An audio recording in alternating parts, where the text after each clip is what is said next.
ब्रिटिशांची सत्ता असताना फुल्यांवर मारेकरी घातले होते, पण ती सत्ता ब्रिटिशांची असल्यामुळे त्यांचे दाभोळकर झाले नाहीत. मी तुम्हाला, तुम्ही एक ब्राह्मण म्हणून सांगतो तुम्हाला, ब्राह्मण जेव्हा आंबेडकरवादी, पॅन्थर्स आणि दलित किंवा बहुजनांच्या सभेत येऊन काय बोलतो यावर त्या ब्राह्मणावर विश्वास ठेवू नका. तो 1000 ब्राह्मणांच्या समोर काय बोलतो यावर विश्वास ठेवा. तिथे दादर मध्ये महाराष्ट्राला मुंबई मिळाल्यावर पहिले डॉक्टर बाबासाहेबांचं स्मारक व्हायला पाहिजे, निदान राजर्षी शाहू महाराजांचं व्हायला पाहिजे, छत्रपती शिवाजी महाराजांचं व्हायला पाहिजे. सावरकरांचं कुठून आलं स्मारक? बुलडोज केलं पाहिजे ते पहिल्यांदा. संविधानाच्या विरोधात गेलं की तुमचे वडील पण तुमच्याकडनं काढून घेता येतात, हे तुमच्या लक्षात आज आलं असेल. मनुस्मृती या देशातल्या उच्चवर्णीयांच्या मनातून कधीही पुसली गेली नाही. ताकद आपल्याकडे कमी आहे तोपर्यंत ते चुप्प बसले होते, एवढंच. जेव्हा हिंदुत्व असं म्हटलं जातं तेव्हा ते जातीसहित येतं. हिंदुत्व हे जातीविरहित असू शकत नाही.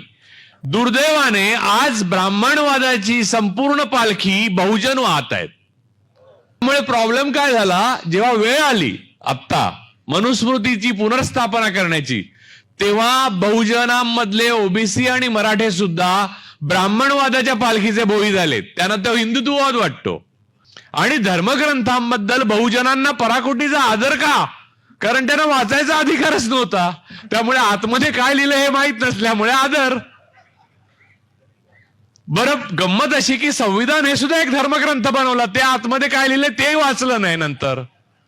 त्यामुळे आपली जी परंपरागत सवय आहे, मूळ न वाचताच त्याच्यावर विश्वास ठेवणं, आणि हे काहीतरी पुण्यप्रत पुस्तक आहे.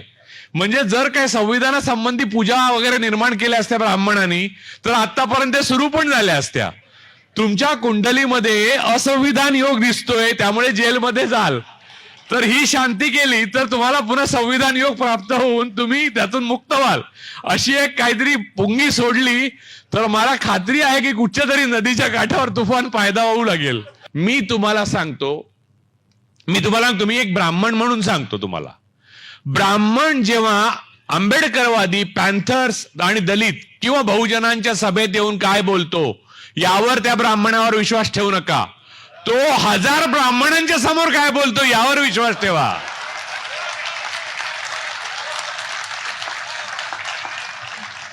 ब्राह्मणांची सत्ता नसते तेव्हा ब्राह्मण वागतो तो खरा ब्राह्मण नव्हे. ब्राह्मणांची सत्ता असते तेव्हा वागतो तो खरा ब्राह्मण. तो आज तुम्हाला दिसतोय. ब्राह्मणवादाचा उगम आणि संपूर्ण जीवन या मनुस्मृतीमध्ये आहे. RSS, बीजेपी आणि आत्ताच्या सत्तेचा संपूर्ण पोपट जो आहे राक्षसाचा, तो मनुस्मृतीमध्ये आहे आणि ब्राह्मणवादामध्ये आहे. त्यामुळे आपण एक अत्यंत गतानुगतिक मध्ययुगीन संस्कृतीचे पाईक आहोत आणि आपल्यामध्ये कोणीही ब्राह्मणवादाचं कुंपण आज तगायत ओलांडू शकलेलं नाही, जे डॉक्टर बाबासाहेब आंबेडकर ओलांडू शकले, ज्योतिराव फुले ओलांडू शकले, छत्रपती शिवाजी महाराज ओलांडू शकले. पण गागाभट्टाने महाराजांचा राज्याभिषेक केल्यावर सांगितलं की तू सर्वांचा राजा आहेस पण आमचा नाहीस, म्हणजे ब्राह्मणांचा नाही. तेच वेदोक्त पुराणोक्त प्रकरणात शाहू महाराजांना पुराणोक्त राजाराम शास्त्री भागवतांनी शोधून काढलं तेच की तू, आणि त्याच्यावर टिळकाने लिहिलेलं आहे तुम्ही शूद्र आहात म्हणून.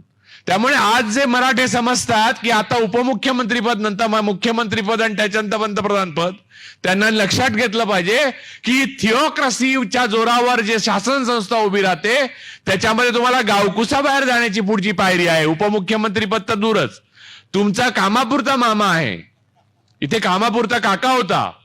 तर मूळ मुद्दा असा आहे की मनुस्मृती ही मनातनं मारली पाहिजे आणि ती पहिले आपल्या मारली पाहिजे. आणि ब्राह्मणावर जोपर्यंत ते ब्राह्मण बहुमतात असताना सुद्धा त्यांच्या विरुद्ध बोलत नाहीत तोपर्यंत विश्वास ठेवू नका.